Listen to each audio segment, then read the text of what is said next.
আজকে আমি রমজান নিয়ে আমার অভিজ্ঞতার কথা বলবো। টাইটেল দেখে ঘাবড়ে যেন না। সবাইকে রমজানের শুভেচ্ছা। আপনাদের ঈদ আনন্দময় হোক। একটা প্রিডমিনেন্টলি মুসলিম কালচারে একজন নন মুসলিম কিভাবে রমজানকে দেখছে বাংলাদেশে, হয়তো সেটা একটা আকর হতে পারবে আরেকটা। আমার জন্ম আর বেড়ে ওঠা বগুড়ায়, আপনারা জানেন। রমজান এলে বগুড়ার সেই সময়ের ছোট ছোট রাস্তাগুলো হরেক রকম ইফতারির সুগন্ধে ভরে উঠত। আমার বাসার সামনে একটা মিষ্টির দোকান ছিল। রমজান এলে সামনের ফাঁকা জায়গায় টেবিল পেতে নানা ইফতারির পসরা সাজিয়ে বসত সেই ভদ্রলোক। ভদ্রলোকের নাম সম্ভবত ছিল মাখন সরকার। ভদ্রলোক ছিলেন হিন্দু। কিছু স্পেশাল স্বাদের ইফতারি আইটেম থাকতো, যেমন কচুরি। তিনি ভাজার সময় ব্যবহার করতেন ঘি। কি দারুণ গন্ধে ভরপুর হয়ে যেত চারিদিক। ওনার একটা ছেলে আমাদের সমবয়সী ছিল, আমাদের সাথে খেলতো। ইফতারির সময় যে ছোলার আইটেম হয় সব জায়গায় বাংলাদেশে, বগুড়াতে সেটার একটা স্পেশাল রেসিপি আছে। আলাদা স্বাদ, আলাদা নামও আছে। নামটা হচ্ছে বুট বিরিয়ানি। এটাই বগুড়ার ইফতারের সিগনেচার ডিশ। বগুড়ার মানুষ বুট বিরিয়ানির সাথে বুদিয়া মিশিয়ে খায়। নোনতা ঝাল আর তার সাথে মিষ্টি। বুদিয়ার কমনীয়তার সাথে বুটের কিঞ্চিত কাঠিন্য মিলে এক অপূর্ব স্বাদের এক্সপিরিয়েন্স হতো।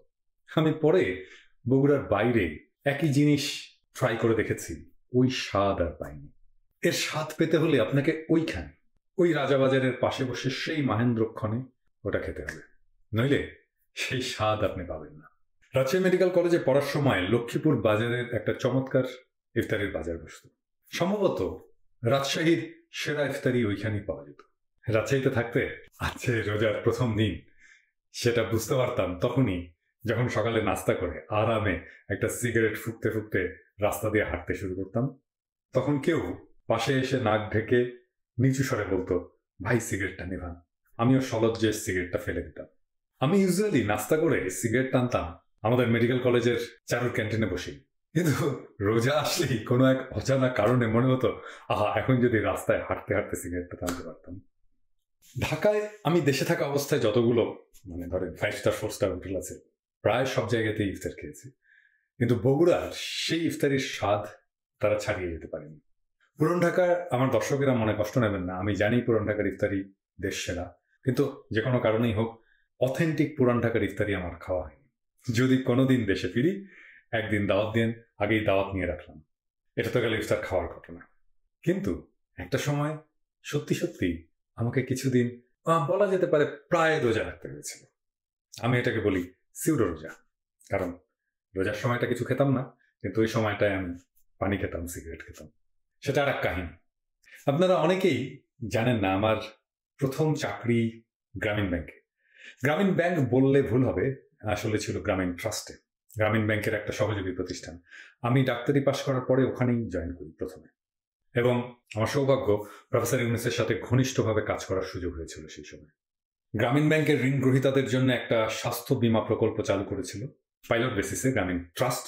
আমি তার প্রথম কোঅর্ডিনেটর ছিলাম। আমি 4টা সেন্টার চালু করেছিলাম। টাঙ্গাইলের মির্জাপুরে আজগানা বলে একটা জায়গা আছে, স্থানীয়রা হাঁটু ভাঙা বললে চিনবেন। ওই রাস্তার আরেকটু সামনে এগিয়ে সখীপুরের কালিয়া বলে একটা জায়গায়, শ্রীনগরের ভাগ্যকুলে, আর সিরাজদি খানের ইমামগঞ্জে। সদ্য পাশ করা এক তরুণ অনভিজ্ঞ চিকিৎসককে যে অটোনমি দিয়েছিলেন প্রফেসর ইউনুস, এটা অবিশ্বাস্য। তিনি অবশ্য একটা ফ্রেম বেঁধে দিয়েছিলেন, কিন্তু ফ্রেমের ভেতরে যে অটোনমি ছিল সেটা দারুণ।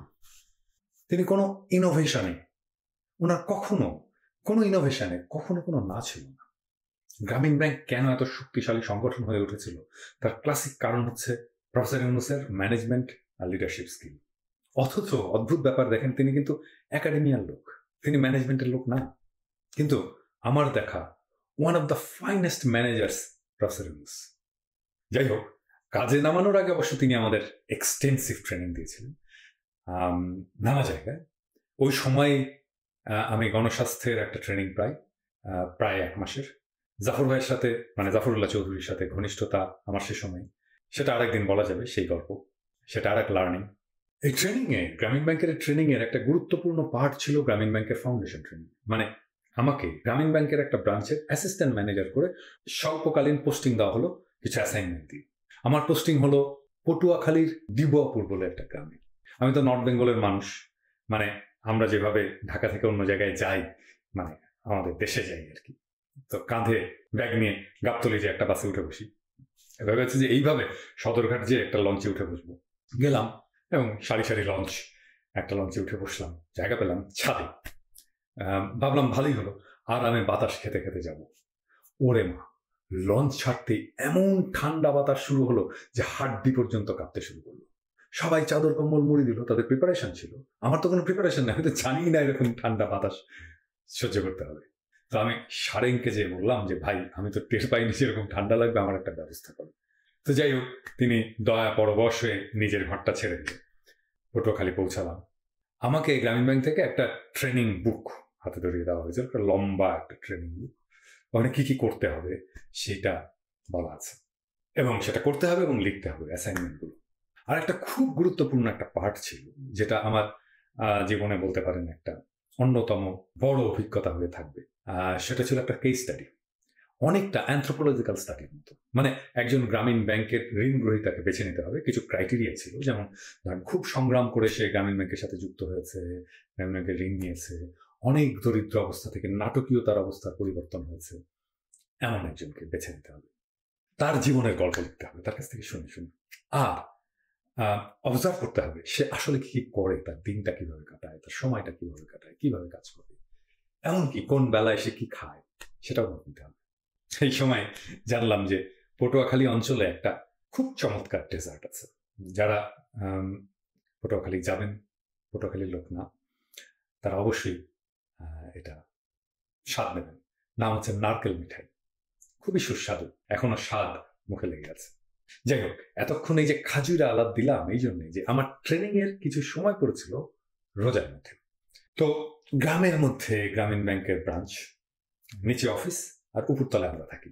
তো রোজা শুরু হলে সবাই বললো যে, ওখানেই রান্না বান্না হয়, তো রোজা শুরু হলে সবাই বললো যে ডাক্তার সাহেব, আপনার জন্য সেহরির খাবারটা রেখে দেবো, ওটা দিয়ে আপনি নাস্তা করবেন এবং দুপুরের খাবারটা সেরেন, পরে আমরা একসাথে ইফতার করবো, করে রাতের খাবার খাবো। Fair enough. তো আমি সকালে উঠে সেহরির খাবার দিয়ে নাস্তা করলাম, কিন্তু ওই খাবারটা রান্না হয়েছে কিন্তু আগের দিন দুপুরে, যেটা আমি যখন দুপুরে খেতে গেলাম দেখলাম যে নষ্ট হয়ে গেছে, মানে গন্ধ হয়ে গেছে। তো ততদিনে জায়গাটা চেনা হয়ে গেছে, সাইকেল চালিয়ে মাইল 2 গেলে একটা মানে সালাদিয়া রেস্টুরেন্ট দেখেছিলাম আগে, তো ওইখানে গেলাম। খাওয়া দাওয়া পাওয়া যাচ্ছে রোজার মধ্যেও। তো ভাত নিয়ে বসলাম, চারিদিকে খালি পানি আর পানি, কোনটা খাল, গাং, পুকুর কিছুই বোঝা যায় না। তবে চারিদিকে ওই পানির চারিদিকে পারে খাটা পায়খানা সগর্বে দাঁড়িয়ে আছে। খাটা পায়খানার পদার্থ পানিতে মিশছে ঠিকঠাক। পাশে অবশ্য টিউবওয়েল আছে। তো খেতে শুরু করেছি, বেয়ারা গ্লাসে পানি এনে দিয়েছে। তো এমনিতেই জিজ্ঞেস করি আর কি যে গ্লাসের পানি কিসের, তো বেয়ারা বলে যে টিউবওয়েলের। তো আমি আগ্রহ নিয়ে জিজ্ঞেস করি, আর রান্না করো কিসে? সব বলে বললো ওই গাঙের পানিতে, মানে যেই গাঙের পারে সারি সারি খাটা পায়খানা।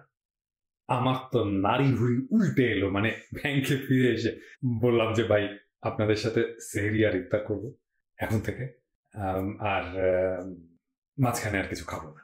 তো শুরু হলো আমার সেই, যাকে আমি বলি সিউডো রোজা আর কি। পানি খেতাম মাঝে মাঝে, সিগারেট খেতাম, তখন আমি স্মোক করি, কিন্তু অন্য খাবার খেতাম না আর কি। কষ্ট আছে। রোজদারের স্ট্যামিনা কেমন লাগে সেটা আমি কিছুটা হলেও আন্দাজ করতে পারি। সম্ভবত দিন 4-5 এইভাবে আমার সিউডো রোজা চলেছিল।